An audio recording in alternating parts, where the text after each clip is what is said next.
Hello, I'd just like to share a project update from my Spring MVC application.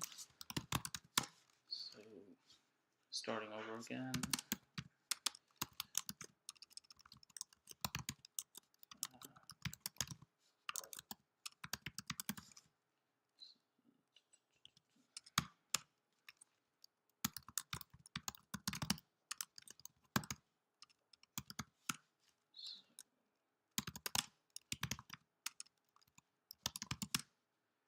Okay, everything is up to date.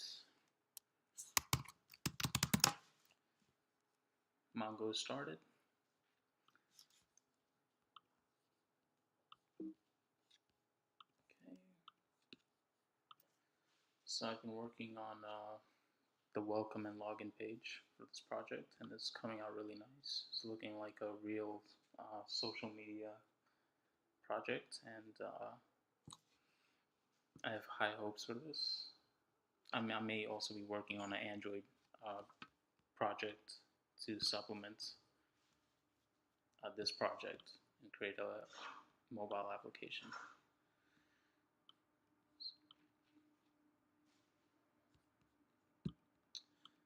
Clear this crap.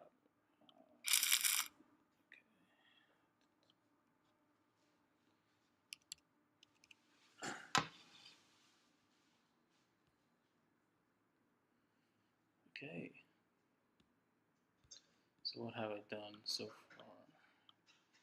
So I completely refactored that login page, and I also adjusted the welcome page. So let's see what I have in here. I'm going to start it as a Spring Boot app. Here's my I haven't done much of a back-end development in the past few days. I was really working on the HTML pages right here. So yeah, so let me go to localhost 8080.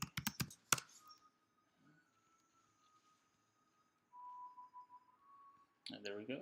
It's very interactive bootstrap that I've used. It's really nice. So now it's got a nice background. I added the login page in here. So the nice thing about it is that interactive bootstrap, when we change the screen size, it really maintains its format. So it will look nice on the mobile, and also changes the menu to drop down. So let's go to login, and then the login page is the same. I also changed the login, done a lot of JavaScript, jQuery to adjust this login template. So I'm using like a Bootstrap UI designer actually developed a template for this, and I just had to readjust it to my style with some JavaScript. So what have I worked on? Let's try to do a test at email.com, and let's say I add a password. And the cool thing is that I love this little graphic here that'll tell you the security level of your password, and I'll show you. I'll show how this animation actually works in a moment. And then the other cool thing is that let's say I type a password that does not match this password. I'll submit this application, and then I created that password mismatch warning, and also clearing the field, and also interactive, like when you switch between, will submit, and switch between will get rid of that invalid. And then let's say I go into the login. So now I have two different types of control captures. So I have a sign up and a login page. I'll show you how that works in a moment. But I wanted to show that JavaScript scripts for handling that page. So the login page here script. This looks like a whole bunch of gibberish at the moment, but basically it just calls a bunch of variables and then assigns it to their jQuery element on the HTML and some attributes. And basically what I'm doing is I'm adding a class to a HTML element, and the class will have properties. So like let's say CSS pages login style. The hide element has this attributes display none. So if I add a class with a CSS element, it will add that property to that element. So let's go back to let's look at this, and I think this is a lot better. So yeah, we can go into here. Inspect this element. You see event listeners, and the event has a click listener, and the click listener is in login scripts, and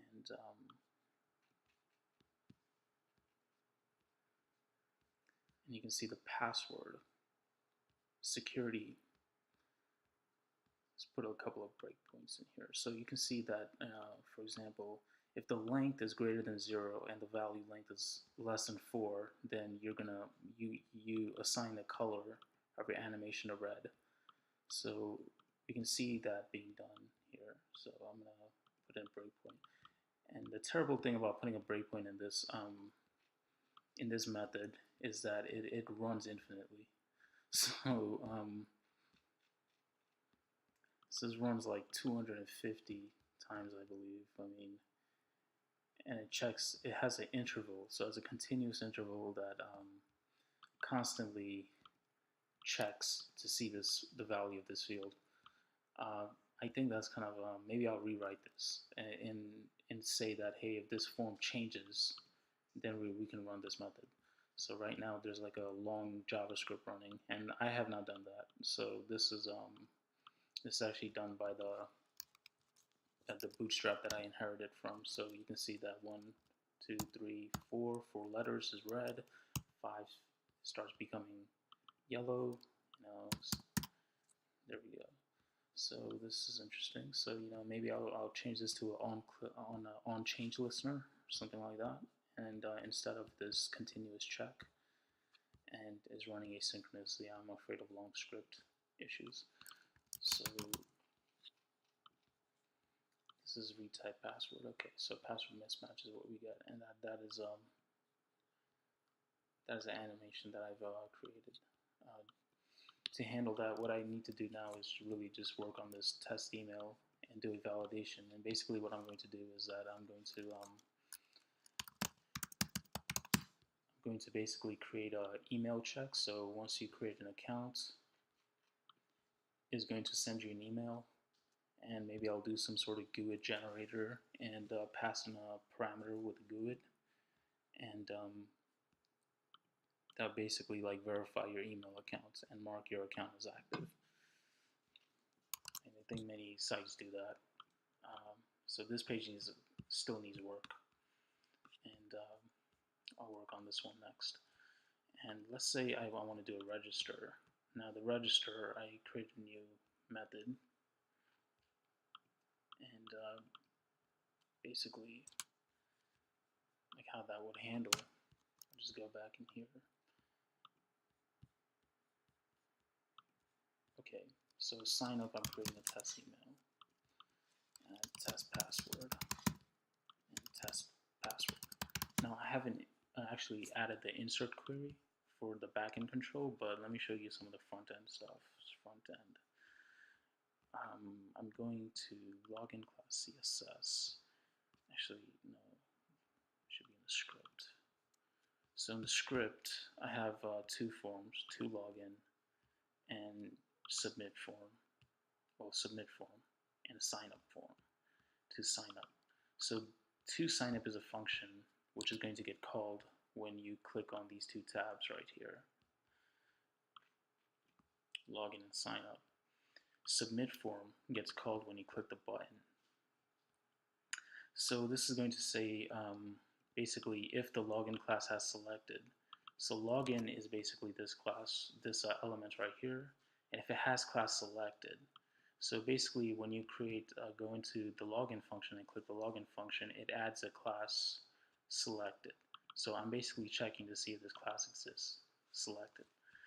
So selected is going to create the attributes of what is displayed in here. So then I'm going to attribute the form to the location of where I want the action to be. So my location login is going to call in the login controller parameter in my controller, and if sign up is selected, the form attribute action is going to go towards register, login register. So the next thing I'm going to do is that once submit is clicked, it's going to submit the form. So I'm doing this purely through jQuery instead of HTML. And it goes back into the separation of tasks, like what do you want to handle as for your JavaScript, your CSS, and your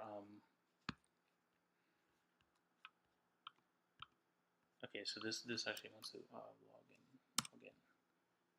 Okay, so sign up is here, test, pass, and pass. Okay, so let's go here.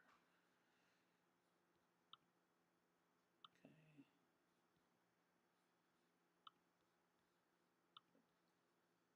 Alright, so I should be catching something in here. Okay, maybe I'll have to work on it a bit more, but okay, hope you enjoy my updates, and more to come, I guess.